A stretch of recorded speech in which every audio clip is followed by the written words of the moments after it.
S-400 gets upgrade. Russia has incorporated operational lessons from the Ukraine conflict into the modernization of its S-400 air defense system, with upgrades aimed at export customers, including India. The improvements reportedly focus on better detection of low-flying drones, cruise missiles, and saturation attacks, which have become prominent in the ongoing war. Enhanced radar software, improved target discrimination, and faster reaction times are part of the update package. Russia has indicated that these refinements are being offered to existing S-400 operators through software updates and selective hardware changes, aiming to boost survivability and effectiveness against evolving aerial threats in modern battlefield conditions. IAF boosts Meteor stock. The Indian Air Force is accelerating the expansion of its Meteor Beyond Visual Range air-to-air missile arsenal as MBDA ramps up production to meet rising global demand. The increased manufacturing pace is expected to support faster integration of the Meteor missile across multiple IF platforms, including the Tejas Mk-1A, the upcoming Tejas Mk-I, and upgraded Su-30 Mk-I fighters. The move aims to strengthen the IAF's long-range air combat capability with improved no-escape zones and high kill probability.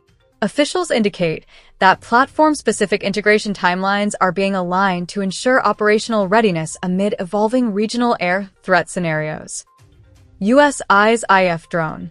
General Atomics is positioning its Gambit 2 unmanned aerial vehicle for India's emerging combat drone requirements, offering an air-to-air capable UAV to the Indian Air Force. Designed as a collaborative combat aircraft, Gambit 2 is intended to operate alongside manned fighters, supporting missions such as air defense, escort, and offensive counter-air roles. The company has highlighted the platform's modular design, autonomy features, and cost-effective production model as key advantages. With the IF exploring loyal wingmen and next-generation unmanned combat systems, General Atomics sees India as a strategic market for future aerial warfare capabilities. India unveils TRJ-M1. Vayovia Defense has unveiled the TRJ-M1, India's first indigenous micro-turbojet engine developed for unmanned aerial vehicles and loitering munitions. The compact engine is designed to power small UAVs, cruise drones, and target platforms, reducing reliance on imported propulsion systems. According to the company, the TRJ-M1 offers improved fuel efficiency, stable thrust output, and adaptability across multiple drone configurations. The development aligns with India's push for self-reliance in defense manufacturing under the Atmanirbhar Bharat initiative. Industry observers see the engine as a key step towards strengthening India's domestic drone and missile ecosystem. S-400 claims backed. A Russian defense analyst has said that operational lessons from the Ukraine war support the Indian Air Force's claims regarding the S-400 system's long-range engagement capabilities. The analyst noted that real-world combat data has validated the system's ability to detect, track, and engage multiple aerial threats at extended ranges under complex electronic warfare conditions. These observations, he said, reinforce confidence among export users such as India. The comments come amid ongoing debates over air defense performance in modern conflicts, with Russia citing battlefield experience to argue that properly deployed S-400 units remain effective against advanced aircraft, missiles, and unmanned systems. DRDO boosts EW gear. DRDO has transferred an indigenous high-voltage power supply system for airborne jammers to the Indian Armed Forces, marking a key milestone under the Technology Development Fund program.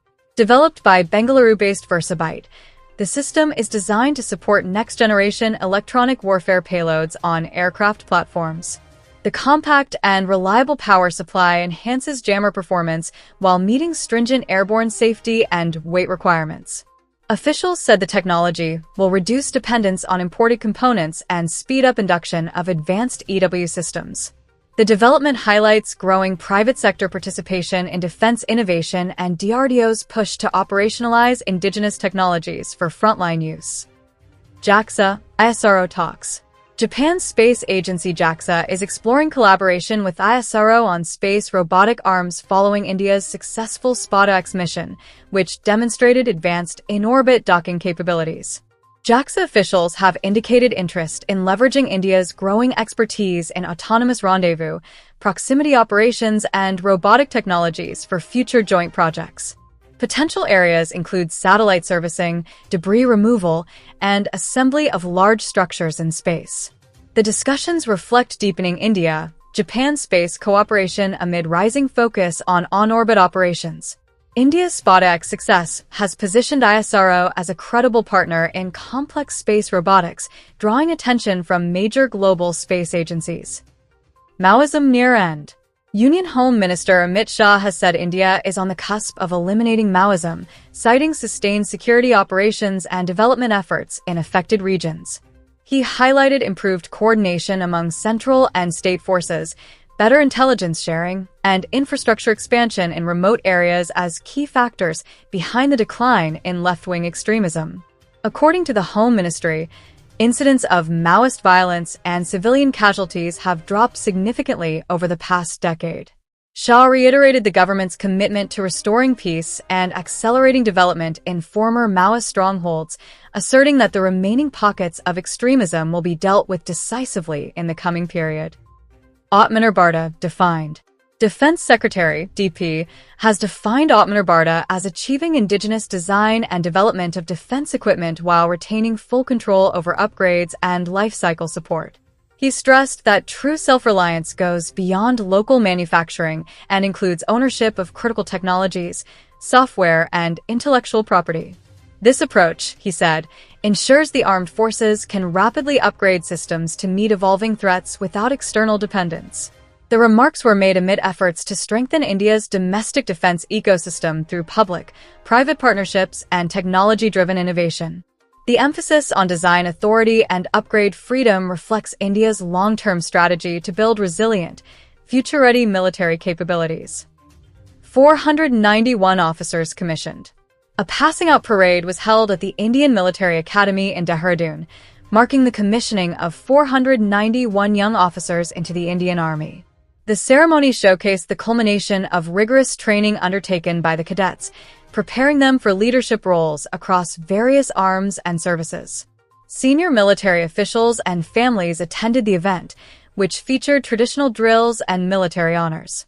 Addressing the newly commissioned officers, commanders highlighted the importance of discipline, integrity, and dedication to the nation. The officers will now join their respective units, strengthening the Army's operational readiness and leadership at a time of evolving security challenges.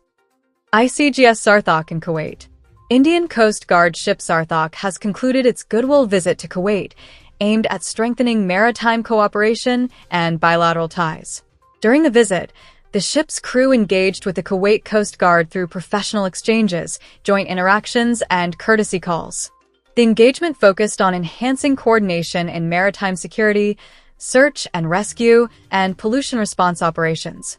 Cultural and sporting activities were also held to foster camaraderie between the two forces.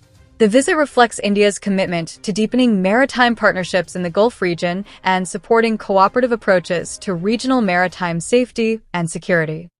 Delhi blast accused declared PO. A special NIA court has declared Muzaffar Rather, an absconding accused in the Delhi blast case, a proclaimed defender after he repeatedly failed to appear before the court.